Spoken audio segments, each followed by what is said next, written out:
Hari ini hujan yang sama turun seperti 3 tahun lalu. Kala itu kita terperangkap oleh rina yang terus turun tanpa hentinya, mengingatkanku tentang kenangan saat bersamanya di hujan itu. Kamu bilang kita neduh dulu agar tidak sakit nantinya. Ya udah, akhirnya kita menepi di rumah sisi jalan yang tak lain rumah temanku. Padahal mau sakit atau tidak, aku senang saja kehujanan bareng kamu. Tapi terlepas dari itu, aku tahu kesehatan memang yang utama, bukan egoisme diri. Hanya karena kala itu, kita benar-benar menikmati kebersamaan kita, tanpa mempedulikan waktu yang tak bersekutu dengan cuaca yang meneteskan hujan. Sesampainya di sana, kulihat make up di wajahmu luntur karena air hujan yang terus membasahi pipimu itu. Itulah saat-saat tercantik kamu seketika kupandangi. Kamu tidak sadar kalau make upmu luntur, dan aku pun tidak memberitahunya. Aku heran, kamu yang sudah diciptakan sesempurna itu masih saja ingin terlihat lebih lagi dari apa yang kamu harapkan.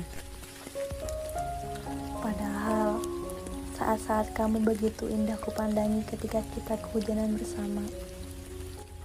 Kamu memperlihatkan naturalnya dirimu dibarengi suara tetesan hujan yang seolah menjadi terapi ketenangan. Dan cahaya matamu berbinar, entah itu makna apa. Aku tidak tahu.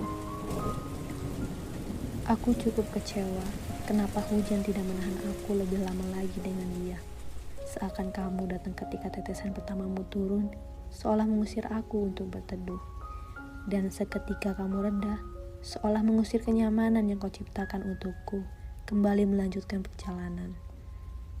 Hujan yang tak peka, menyebalkan.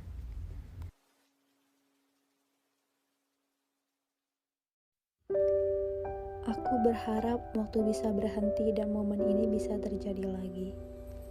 Tapi sayang, entah aku yang terlalu kencang mengemudikan motorku atau emang aku yang terlalu menikmati keadaan ini. Tanpa disadari kita sudah sampai di rumah.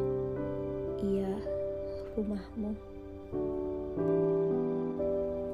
Kini semua hanya jadi ingatan kecil yang terus datang ketika hujan tiba di bulan yang sama. Hujan yang dulu mendatangkan kisah denganmu, kini datang membawa luka setiap tetes air itu jatuh. Aku hanya bisa duduk di depan rumahku memandangi tetes demi tetes air yang jatuh. Sesekali aku melihat 2 orang lewat mengendarai motor dan itu membawaku kembali ke ingatan 3 tahun lalu. Tapi apa daya, semuanya hanya tinggal kenangan yang hanya bisa tertulis dalam catatan diari yang kupunya.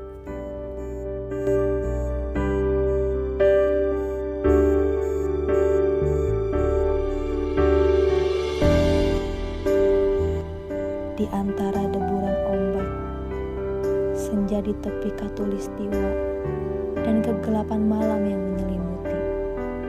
Tidak ada yang bisa kulihat selain rembulan, dan ribuan bintang lebih dari itu hanya gelap yang menyelimuti. Dan setitik cahaya kecil di antara lampu navigasi kapalku ketika berlayar.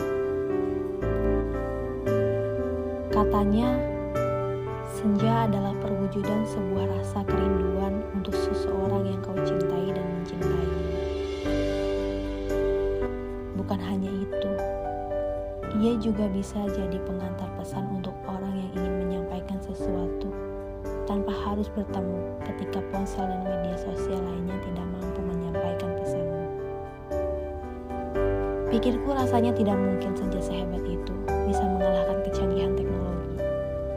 Ia kan cuma cahaya keemasan biasa. Selebihnya tidak ada yang spesial dari itu.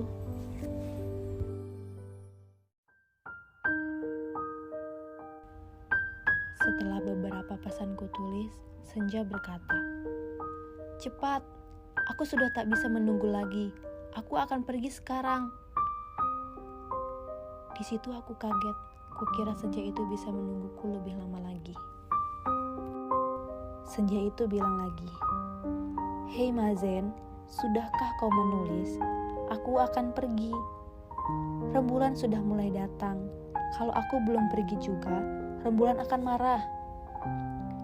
Dengan terburu-buru, ku masukkan beberapa catatanku itu dalam botol wine, dan ku lempar botol itu ke arah senja tepat sebelum senja pergi. Ku harap senja bisa menyampaikan pesanku padamu sekarang.